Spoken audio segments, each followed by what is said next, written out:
नमस्कार। चीनी, white poison, सफ़ेद जहर, क्यों इसे यह है उपमा दी जाती है, क्यों ये नाम दिए जाते हैं? चीनी प्राप्त तो होती है गन्ने के रस से, और गन्ने के रस में बहुत सारे वाइटामिन होते हैं, बहुत सारे मिनरल्स होते हैं। लेकिन गन्ने के रस से चीनी बनाने की जो प्रक्रिया है, उस प्रक्रिया में ये वाइटामिन, ये मिनरल्स नष्ट हो जाते हैं। सल्फ़र डाइऑक्साइड, फॉस्फोरिक एसिड जैसे इसमें केमिकल्स मिलाए जाते हैं, और उस प्रक्रिया में ये सब जो गुण थे गन्ने के रस में, वो गुण समाप्त हो गए। बचा क्या? ग्लूकोज और कैलोरीज। अब इसके दुर्गुण क्या हैं चीनी के? बहुत सारी, इसकी बहुत लंबी सूची है, कुछ मैं आपको अवश्य बताऊंगा।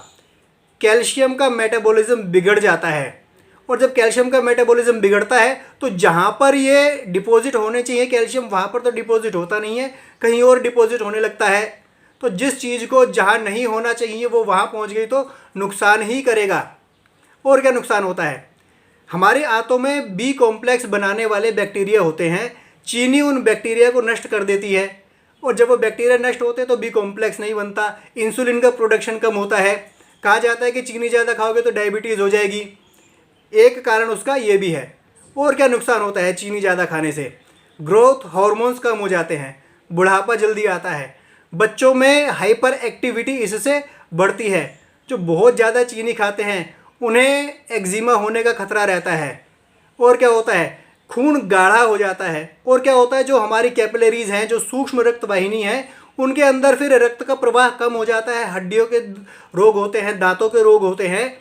ऐसे बहुत लंबी लिस्ट है चीनी खाने से जो जो नुकसान होते हैं। और क्या होता है कि चीनी का जब मेटाबॉलिज्म होता है और जो एंड प्रोडक्ट आपको मिलता है वो होता है एसिडिक, और शरीर में जब जब एसिड बढ़ता है तो बहुत सारे रोग आते हैं। तो चीनी को ना उपयोग करें, कम से कम उपयोग करें।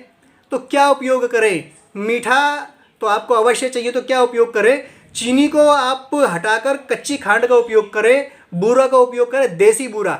यहाँ पर बताना आवश्यक हो जाता है कि चीनी को ही पीस दिया जाता है, उसी की बूरा बना दी जाती है, लोग उसे ही बूरा समझने लगे हैं।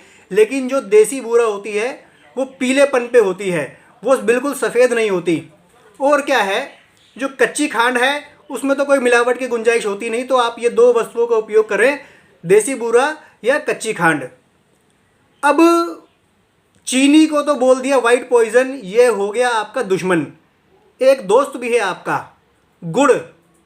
और गुड़ के गुण बहुत सारे हैं, कुछ गुणों का मैं आपको वर्णन करता हूँ।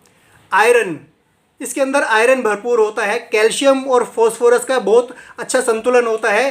कैल्शियम शरीर में डिपॉजिट हो सके उसके लिए फॉस्फोरस भी आवश्यक है, तो बड़ा अच्छा संतुलन है। इसके अंदर बहुत कम मात्रा में आर्सेनिक भी होता है, जो आवश्यक है हमारे शरीर के लिए, केवल उसी ट्रेस अमाउंट में होता है। और गुड़ के क्या गुण है?